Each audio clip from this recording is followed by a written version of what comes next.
మూడో రోజుకు చేరుకుంది. కార్మిక సంఘాల సమ్మె ఉధృతం కావడంతో ఆర్టీసీ కార్మిక సంఘాలను యాజమాన్యం చర్చలకు ఆహ్వానించింది. దీంతో జేఏసీ నేతలు చర్చల కోసం సెక్రటేరియట్కు బయలుదేరారు. తొలుత ఆర్టీసీ ఉద్యోగ సంఘాలతో ప్రభుత్వ కమిటీ సమావేశమవుతుంది. అనంతరం డిప్యూటీ సీఎం భట్టి విక్రమార్క, మంత్రి పొన్నం ప్రభాకర్తో ఉద్యోగ సంఘాల నేతలు భేటీ అవుతారు.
ఆర్టీసీ కార్మికుల సమ్మె మూడో రోజుకు చేరుకుంది. కార్మిక సంఘాల సమ్మె ఉధృతం కావడంతో ఆర్టీసీ కార్మిక సంఘాలను యాజమాన్యం చర్చలకు ఆహ్వానించింది. దీంతో జేఏసీ నేతలు చర్చల కోసం సెక్రటేరియట్కు బయలుదేరారు. తొలుత ఆర్టీసీ ఉద్యోగ సంఘాలతో ప్రభుత్వ కమిటీ సమావేశమవుతుంది. అనంతరం డిప్యూటీ సీఎం భట్టి విక్రమార్క, మంత్రి పొన్నం ప్రభాకర్తో ఉద్యోగ సంఘాల నేతలు భేటీ అవుతారు.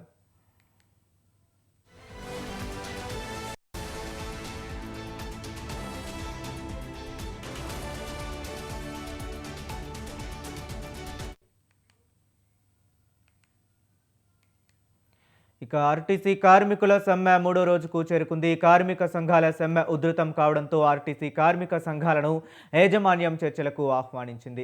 ఇదే అంశం గురించి మరింత సమాచారాన్ని మా కరెస్పాండెంట్ విశాల్ లైవ్ ద్వారా అందించడానికి సిద్ధంగా ఉన్నారు. విశాల్, చెప్పండి. కొద్దిసేపటి క్రితమే తెలంగాణ ఆర్టీసీ జేఏసీ నాయకులు సచివాలయంకు చేరుకున్నారు. మరి కాసేపట్లోనే అటు ప్రభుత్వంతో ఆర్టీసీ జేఏసీ నాయకులకు మధ్య చర్చ కొనసాగనుంది. ఈ చర్చలు సఫలమైతేనే రేపటి నుంచి తెలంగాణలో ఆర్టీసీ బస్సులు రోడ్డెక్కుతాయి. లేదంటే యథావిధిగా డిపోలకే ఆర్టీసీ బస్సులు పరిమితమవుతాయి. డ్రైవర్ శంకర్ గౌడ్ ఆత్మహత్యకు పాల్పడడంతో తను చనిపోయాడు. దీంతో పెద్ద ఎత్తున తెలంగాణ ఆర్టీసీ సమ్మె కొంత ఉధృతంగా మారుతున్న పరిస్థితులు కనిపిస్తున్నాయి.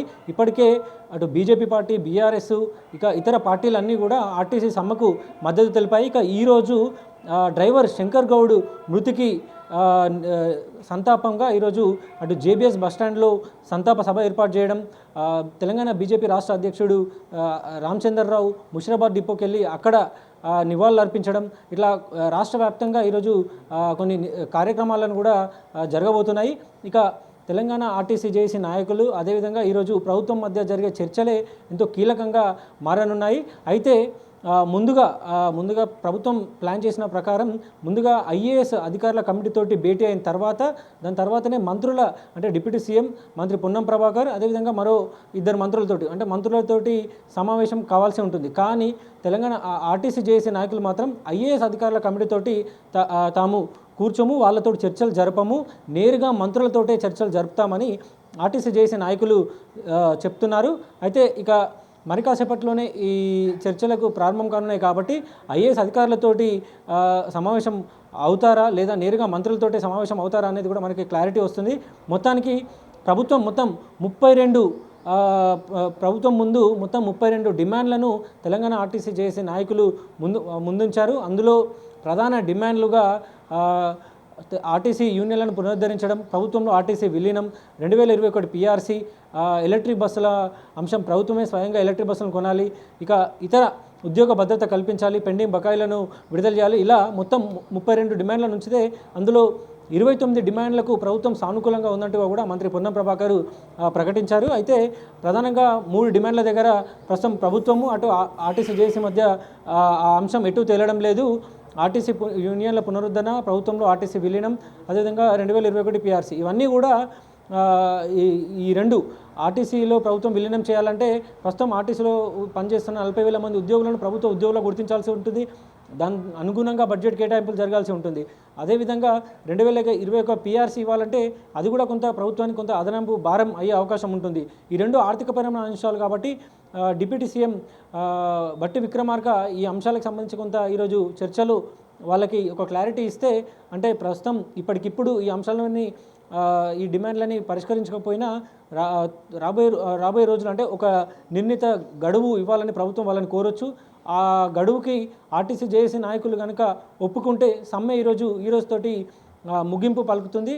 లేకపోతే ఆర్టీసీ జేఏసీ నేతలు లేదు సస్యమేర అనడం, ఎట్టి పరిస్థితుల్లో ఈ సమస్యలన్నింటి కూడా పరిష్కరించాలని పట్టుబడితే మాత్రం యథావిధిగా సమ్మె కొనసాగే అవకాశాలు ఉంటాయి.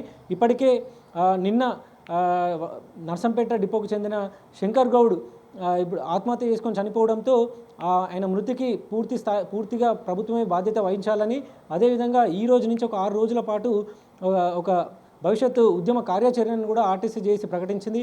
ఈరోజు అన్ని డిపోల దగ్గర మౌన ప్రదర్శన చేయడం, అదేవిధంగా చనిపోయిన శంకర్ గౌడ్కు ఆయనకు నివాళులర్పించడంతో పాటు వంట వార్పు, అర్ధనగ్న ప్రదర్శనలు కూడా చేయాలని ఆర్టీసీ జేఏసీ కార్మికులకు పిలుపునిచ్చింది.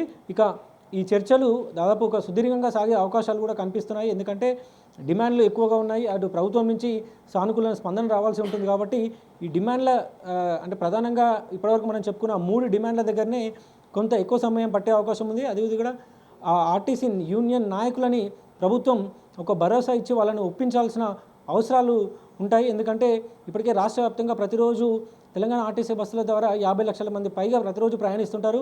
బస్సులు లేక వాళ్ళందరూ కూడా ప్రయాణికులు తీవ్ర ఇబ్బందులు పడుతున్నారు. కాబట్టి ప్రభుత్వం దీని మీద ప్రత్యేక దృష్టి పెట్టి ఈరోజు ఆర్టీసీ జేఏసీ నాయకులని సమ్మె విరమించేలా ప్రయత్నాలు చేయాల్సిన బాధ్యత కూడా ప్రభుత్వం మీద ఉంది. ప్రస్తుతానికైతే ఆర్టీసీ జేఏసీ నాయకులు సచివాలయంకు చేరుకున్నారు. మరి కాసేపట్లోనే ఈ సమావేశం ప్రారంభం కానుంది. Harish. Okay, right, thank you Vishal.